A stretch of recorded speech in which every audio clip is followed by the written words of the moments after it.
저는 올해로 결혼 6년 차 4살 딸아이를 키우며 열심히 일을 하고 있는 워킹맘입니다. 남편이랑 적어도 우리 아이가 초등학교 들어가기 전까지는 더 이상 이사 다닐 걱정을 하지 않아도 되는 우리 집을 장만해야겠다는 목표를 세우고 살고 있었어요. 하지만 이제 와서 생각해보니 그런 생각은 저만 하고 있었고 남편은 전혀 다른 마음을 먹은 채 딴짓을 하고 있었더라고요. 요즘은 저와 남편의 월급을 빼고 공과금 전기세 뭐 하나 오르지 않는 것이 없을 정도로 먹고 사는 것만 해도 빠듯한데 해가 지나면 지날수록 내 집 장만은 먼 나라의 일처럼 느껴지는 것이 사실입니다.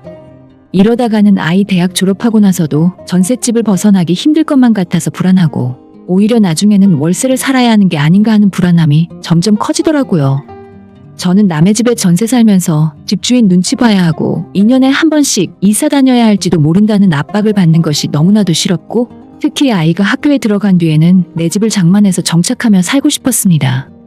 그러기 위해서는 지금처럼 돈을 모아서는 불가능하고 지금보다도 더 허리띠를 졸라매고 살아도 부족하다 생각하는데 남편은 천하태평한 사람이라 혼자 자기 부모한테 기분 내면서 시댁에 좋은 아들 노릇 하는 꼴을 더 이상 못 봐주겠어요.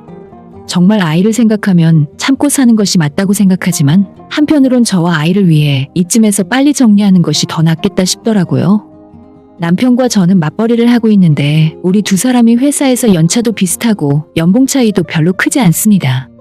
추가 근무 수당에 따라서 조금씩 달라지긴 하지만 우리 두 사람이 세금 떼고 매달 받는 월급이 300만 원 언저리예요. 거기에 가끔 나오는 보너스나 연말에 상여금이 조금 나올 때도 있지만 그래도 지금까지 매년 받는 연봉을 비교해보면 남편과 거의 차이가 없더라고요. 우리 두 사람 합쳐서 매달 600만 원 조금 넘게 벌고 있는데 제 나이는 올해로 34, 남편은 38살인데 저희가 아이 하나 키우면서 살기에 넉넉한 벌이는 아니었습니다. 조금이라도 더 많은 돈을 모으기 위해서 저축을 열심히 하고 돈을 아끼면서 살 수밖에 없었는데 그 모든 것이 집을 사기 위해 어쩔 수 없는 선택이었죠. 일단 제가 남들보다 돈을 모으기에 유리하다고 생각하는 점은 제가 친구가 별로 없어요. 원래 성격 자체가 내성적이고 별다른 취미생활도 없이 쉬는 날에는 집에서 나가는 걸 별로 좋아하지 않습니다. 정말 친한 친구도 2명밖에 없고 그나마도 결혼한 뒤로는 1년에 몇 번 만나는 것이 전부예요. 평소에도 회사 사람들을 제외하고는 연락하고 지내는 사람이 거의 없을 정도로 주말에 아이를 위해 외출하는 것이 아니라면 하루 종일 집에만 들어앉아 있어도 답답하지 않습니다. 반면에 제 남편은 주변에 친한 친구도 많고 이런저런 동호회나 모임도 자주 나가는 활동적인 사람이에요. 예전에 처음 남편을 만났을 때 저와 완전 다른 외향적인 남편의 성격이 너무 좋아서 만남을 시작하게 되었어요. 제 스스로 약간은 콤플렉스라고 생각했던 소극적이고 내향적인 성격을 이 사람을 만나면서 약간이라도 고치게 될 수 있지 않을까 생각했던 것도 있어요. 실제로 우리가 결혼할 때 저는 주변에 아는 사람이 없어서 하객 50명을 모으기가 힘들 정도였는데 저와는 다르게 남편은 하객이 많이 온다고 하는 바람에 애초에 예식장에 예약했던 숫자를 한참 넘어가서 식사 대접을 끝까지 못할 정도였죠. 주변에 친구들이 그렇게 많고 모임을 다니는 걸 좋아할 때부터 진작 알아봤어야 했는데 결혼한 뒤로 남편과 돈을 합치고 제가 살림을 하기 시작하면서부터 결국 언젠간 이런 일이 일어날 수밖에 없었습니다. 저는 결혼 전까지만 해도 회사에서 받는 월급을 그대로 적금만 붓고 살 줄 알았지 주식이니 부동산 같은 재테크 쪽에는 아예 아무런 관심이 없이 살았어요. 제 주변에서 그걸로 돈을 벌었다 잃었다 하는 사람들이 아무리 많이 생겨도 관심조차 두고 살지 않았습니다. 하지만 저와는 다르게 남편은 은행에 적금 붓고 돈을 맡기는 것을 바보짓이라고 생각하더라고요. 여보, 은행에 넣어놔봐야 1년에 이자가 얼마나 된다고 적금을 넣어? 차라리 펀드나 주식에 넣어놔야지. 남편과 저는 결혼하고 나서도 재테크에 대한 의견 차이를 줄이지 못했고 저는 적금을 들어야 한다, 남편은 무조건 주식에 투자를 해야 한다는 생각이 서로 너무나도 확고했어요. 결혼 전까지 저는 부모님 댁에서 같이 살고 있었기 때문에 매달 버는 돈의 최소 70%는 적금 통장으로 들어가고 있었습니다. 결혼하기 직전 적금을 무시하는 남편에게 저는 어차피 결혼식 날짜까지 잡아놓은 상황이라서 남편에게 그동안 모아놓은 제 적금 통장 보여줬어요. 남편이 몇 년간 모아온 제 적금 통장의 액수를 확인하고는 그제서야 제 말이 맞다면서 기분 좋아하더라고요. 그러면서도 부자가 되기 위해서는 어느 정도 재테크를 해야 한다며 요즘 세상에 꼬박꼬박 은행에 적금만 하다가는 바보가 된다면서 끝까지 자존심 굽히지 않고 자기 말도 맞다고 이야기를 하더군요. 재테크를 해야 한다는 남편과 그냥 안전하게 은행에 모으자는 제 입장 차이가 전혀 좁혀지질 않아서 결국엔 결혼 이후로도 극단적인 방법을 찾을 수밖에 없었습니다. 결국 저희는 공동 생활비 통장을 만들어서 서로 받는 월급에서 100만 원씩 생활비 통장에 넣고 나머지 돈은 각자의 방식대로 모으기로 결정했죠. 생활비 통장은 전적으로 제가 관리했고 서로 모으고 있는 돈이 어떻게 되어가고 있는지 우리 부부의 총 재산이 얼마나 되는지 투명하게 알려주기로 합의했어요. 신혼 초반 1, 2년 정도는 비교적 잘 지켜졌고 실제로 제 은행 적금보다 남편의 주식 계좌 수익이 조금 낮긴 하더라고요. 각자 방식대로 돈을 모으며 살다가 제가 아이를 갖게 되면서부터 제 모든 관심은 우리 아이에게로 쏠리게 되었습니다. 임신했을 때부터 아이를 낳고 난 뒤로 제가 육아휴직을 하게 되면서 남편의 계좌가 어떻게 돌아가는지 전혀 신경을 쓰지 못했죠. 가끔 궁금하긴 했지만 워낙 똑똑한 사람이니 본인이 알아서 잘하고 있겠지 하는 생각으로 굳이 물어보려 하지 않았어요. 그리고 저는 저대로 출산 후에 육아휴직 하느라고 작년까지 집에서 아이와 함께 있었고 휴직 수당 받으면서도 생활비는 그전처럼 부담해오고 있었습니다. 남는 돈은 고스란히 적금 통장에 넣어놨고 지금까지 한 번도 깨트린 적 없이 착실하게 잘 모으고 있었어요. 그런데 작년 말에 저희 집 전세가 거의 끝나가고 이제 이사를 하던지 집주인이 원하는 대로 전세금을 조금 올려서 맞춰줘야 하는 상황이었는데 그때 남편에게 당신 통장에 얼마나 있냐고 물었더니 제 생각보다 훨씬 적은 돈이 있더라고요. 제가 작년 초에 마지막으로 남편에게 물어봤을 때는 통장에 7천만 원 이상 모아뒀다고 했는데 그때 남편의 주식 계좌와 펀드에 남아있는 돈이 모두 합쳐서 3천만 원 정도밖에 없었어요. 저는 결혼하고 난 뒤로 지금까지 적금으로만 8천 이상 모아놨었거든요. 그래도 우리 두 사람 결혼하고 4년 동안 1억 5천 정도는 모았다고 생각하고 전세금을 또 한 번 올려줄 바에는 차라리 대출을 좀 받아서 집을 살까 하는 생각이었죠. 하지만 남편 계좌는 제 예상보다 훨씬 못 미치는 상황이었고 저는 황당함을 넘어 순간 너무 화가 나더라고요. 대체 어떻게 된 일인지 남편에게 물었지만 매달 열심히 주식에 투자해놨는데 요즘 좀 떨어져서 그렇다면서 나중에 오르면 훨씬 많이 오르니까 걱정하지 말라고 하는 겁니다. 주식을 오래 하다 보면 오를 때도 있고 좀 떨어질 때도 있는 거지. 그래도 쌀 때 계속 사고 있으니까 나중에 오르면 크게 오를 거야. 걱정하지 마. 걱정이고 자시고 간에 지금 당장 올라버린 전세금 맞춰주려면 제가 붓고 있던 적금을 깨야 할 지경인데 너무나도 남일인 듯 태평하게 이야기하는 남편 때문에 답답했어요. 저희가 4년 전 정말 싸게 전세 계약을 했기 때문에 집주인은 이번에 5천만 원은 올려받겠다는 입장이고 남편에게 그럼 3천만 원 있는 나머지라도 달라고 했더니 주식이 너무 떨어져서 지금 빼면 너무나도 큰 손해라 하더군요. 결국 제가 적금 깨서 집주인한테 5천 맞춰주고 다시 2년 전세 계약 연장을 했습니다. 저는 그 일 이후로 남편에게 지금 손해본 것만 본전 찾으면 빼던지 하고 그 뒤로는 우리 집안 모든 돈 관리는 저한테 맡기라고 했죠. 그냥 주식이고 뭐고 착실하게 돈 모으자. 우리가 애도 있는데 주식 같은 거 할 때가 아닌 것 같아. 하지만 남편은 주식이라는 게 오를 수도 있고 내릴 때도 있는 건데 왜 자기를 못 믿어주냐면서 화를 내고 결국 저희는 돈 때문에 처음으로 서로에게 소리 지르면서 부부싸움까지 하게 되었습니다. 그전까지는 별 생각 없이 남편이 알아서 잘하겠지 생각했는데 이렇게 화를 내니까 솔직히 더 의심이 되더라고요. 바로 남편에게 지금까지 당신이 얼마씩 모으고 있는지 그 내역을 보고 싶다고 통장 내역 보여달라고 했지만 남편에게 거절당했어요. 자기가 버는 돈인데 생활비도 꼬박꼬박 잘 주고 나머지 돈으로 투자하는 건데 그걸 가지고 왜 제가 시비를 거냐고 하더라고요.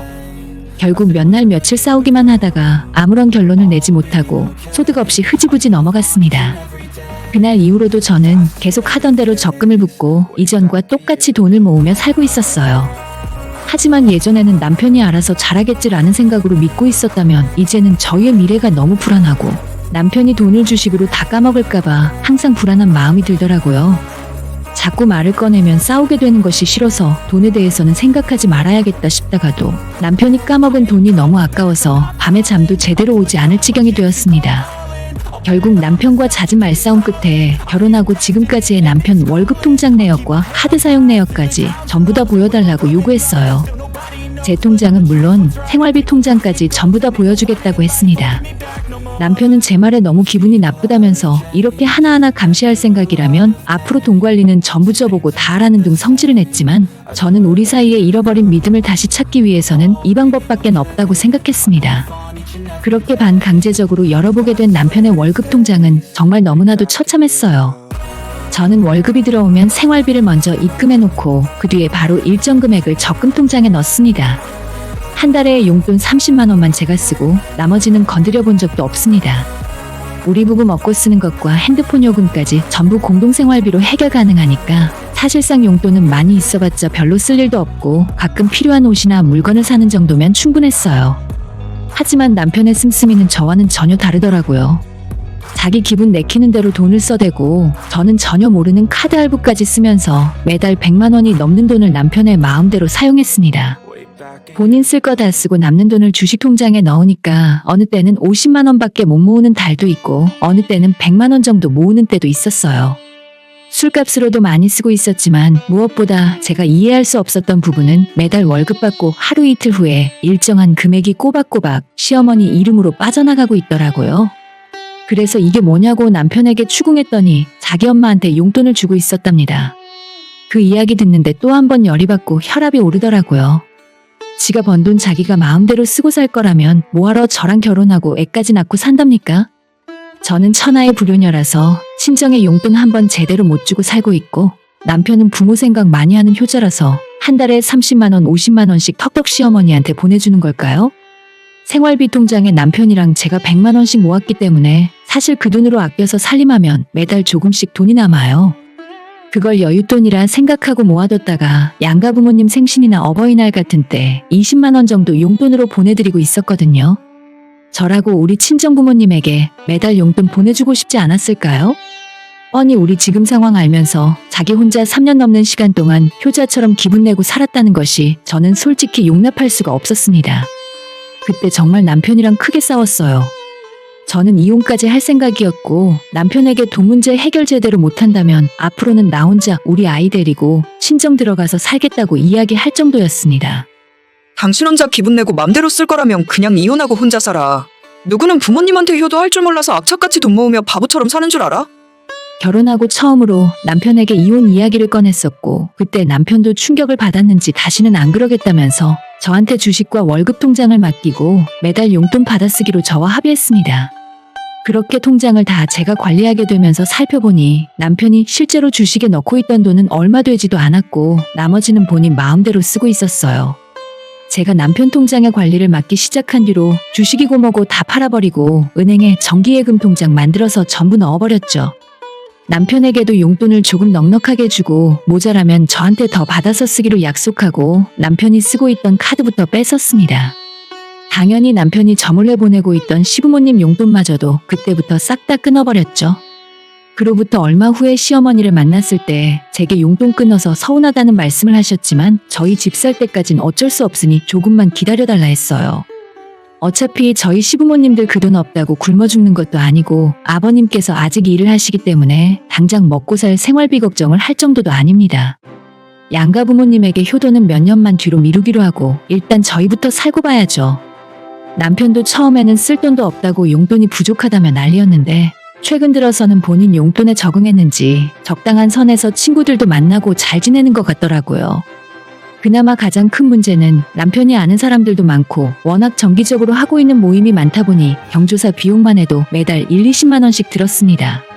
남편이 자주 만나며 정말 친하게 지내는 친구들만 10명 넘게 있었는데 그 친구들이 저희 결혼할 때 한 사람당 100만 원씩 축의금을 해주었어요. 전부 그렇게 하기로 약속을 하고 몇 년 전부터 자기 친구들끼리 하는 전통적인 일이라는데 솔직히 저희가 결혼할 때 축의금으로 받은 돈이니 다른 친구들 결혼한다고 할 때마다 줘야 하는 건 당연한 일이지만 그래도 부담스럽긴 하더라고요. 남편은 저한테 돈 관리 다 맡겨놓고 어느 순간부터는 다 포기한 건지 더 이상 용돈 올려달란 이야기도 없이 속편해 보였어요. 혹시나 다른 꿍꿍이가 있는지 나 몰래 딴 주머니를 찬 건 아닐까 의심도 해봤지만 남편의 급여 통장을 제가 쥐고 있었기에 월급은 물론 수당과 석 달마다 한 번씩 나오는 보너스까지 전부 제가 틀어지고 있었습니다. 그래서 따로 저 몰래 부업을 하지 않는 한 남편은 돈 나올 구멍이 없었고 제가 생각해도 그건 상상조차 할 수 없는 말이 안 되는 이야기였죠. 제가 먼저 슬쩍 요즘은 용돈 부족하단 말을 안 하냐고 떠보는 질문도 했었는데 자긴 이제 괜찮다면서 최근 들어서는 친구들끼리 만나는 횟수도 줄이고 밤늦게 2차까지 술 마실 것도 간단하게 1차만 마시기 때문에 돈도 절약되고 좋다면서 지금 받고 있는 용돈으로도 충분하다고 하더군요. 남편이 좀 정신 차리고 사는 것 같아서 저도 기분 좋았고 이제 우리 부부는 마음 모아서 열심히 사는 일만 남았구나 생각했습니다. 그렇게 한동안 별일 없이 지냈는데 얼마 전에 시어머님에게 연락이 오더라고요. 너가 너네 집안 돈 관리를 맡아서 하고 있다면서? 우리 용돈 끄는 건 참고 넘어가겠는데 솔직히 이번에 대학 가는 조카 알지? 걔 등록금은 너희가 내줘야 한다. 라고 하시는 거예요. 저는 무슨 소린지 처음 들어보는 말이라서 일단 남편에게 확인해본다 하고 전화를 끊었어요. 그리고 저녁에 퇴근하고 돌아온 남편을 붙들고 조카 등록금을 내주기로 했냐고 물어보니까 아 맞다. 걔가 올해 대학 들어가지? 내가 첫 등록금은 내준다고 약속했는데 까먹고 있었네. 라고 하더라고요. 저는 왜 등록금을 당신이 내줘야 하는지 내가 알아들을 수 있게 설명해보라고 했는데 남편이 몇 년 전에 다른 가족들 다 있는 앞에서 이모님이랑 내기를 한 적이 있었는데 당시에 고등학교 올라갈 나이였던 조카가 공부 열심히 해서 서울에 있는 대학을 들어가면 첫 등록금을 내주기로 했었답니다. 지가 지 입으로 그런 쓸데없는 내기를 걸어놓고 지금까지 잊고 살았다고 하더군요. 그리고 공부를 열심히 했던 조카는 작년에 실제로 서울권 대학에 합격을 했고 얼마 전 이모님한테 이제 등록금을 내야 하니까 돈 보내달라고 연락이 온 것이었죠. 400만 원이 넘어가는 등록금을 남편이 제 허락도 없이 해버린 약속 때문에 제가 그 돈을 내줘야 하는 건가요? 저는 남편에게 그런 쓸데없는 돈은 절대 못 주니까 직접 이모님에게 전화를 해서 사과를 하던지 알아서 하라고 했어요. 남편이 받고 있는 월급이 300만 원인데 자기가 무슨 재벌집 아들도 아니고 조카 등록금을 대준답니까?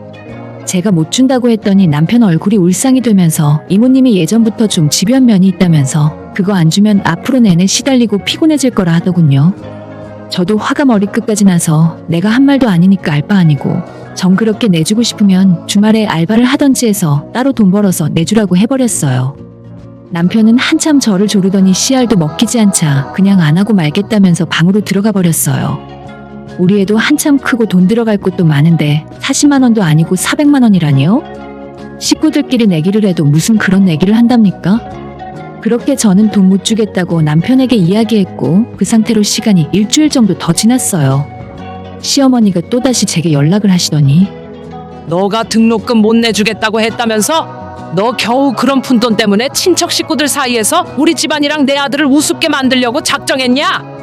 라고 하시더라고요. 아니 400이 어떻게 푼돈입니까? 그게 푼돈이면 어머님이 대신 내주시던지요. 저는 어머님에게 그런 돈 못 주겠다고 이야기했고 그 대신 축하의 의미로 적당히 100만 원 아래로 핸드폰이나 노트북 정도는 시조카에게 사줄 의향이 있다고 말씀드렸어요. 이제 갓 20살 된 조카에게 충분히 비싸고 좋은 물건이고 요즘 대학 들어가면 다들 그런 거 들고 다니면서 공부하고 강의도 듣고 한다길래 상식적인 선에서 기분 좋게 선물해드리겠다고 말씀드렸거든요. 그랬더니 갑자기 시어머니가 너 지금 우리 집안을 거지로 알아?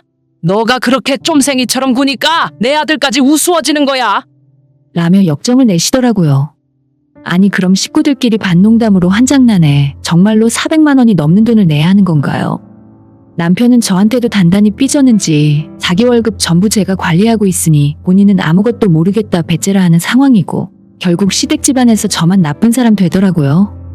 기분은 진짜 나빴지만 저도 이번만큼은 한 발짝도 물러서지 않았고 끝까지 못 드리겠다고 버티고 있었습니다.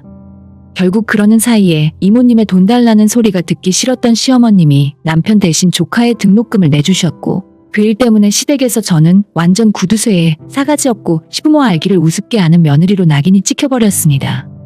시어머니가 등록금을 대신 내주시더니 저보고 약속도 안 지키는 거짓말쟁이라고 하시길래 약속을 제가 했어요. 어머님 아들이 맘대로 했으니까 저한테 그러지 마시고 아들한테 직접 말씀하세요.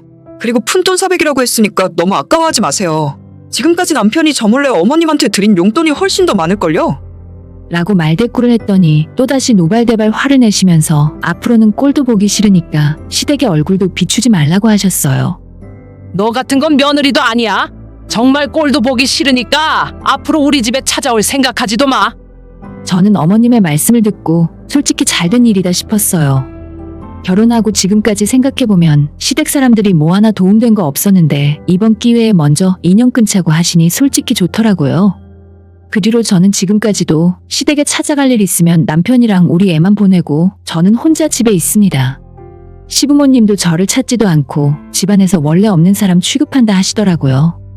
그러거나 말거나 어차피 저한테는 살가운 분들도 아니었으니 아무 상관없다고 생각합니다. 남편 말 들어보면 은근히 제가 먼저 찾아와서 죄송하다 용서해달라 싹싹 빌고 사과하길 바라는 것 같은데 앞으로도 절대 그럴 일 없을 거고 솔직히 시댁 안 가면 저만 좋은 일이죠 뭐. 철없는 남편 때문에 듣지 않아도 될 욕을 들었지만 어차피 시댁 사람들이 뭐라 하던 말던 신경 안 쓰려고요. 제 인생 살기도 바쁘고 우리 딸 잘 키우는 것만 해도 신경 쓸 일이 한두 가지가 아닌데 그런 시댁 인간들까지 제가 기분 맞춰주고 챙겨야 하나요? 남편이나 더 이상 사고 안 치고 좀 더 가장으로서의 책임감 있는 모습을 보여주면 좋겠습니다. 오늘의 사연은 여기까지입니다. 구독과 좋아요, 알림 설정 부탁드려요. 다들 행복하시고 좋은 하루 되세요.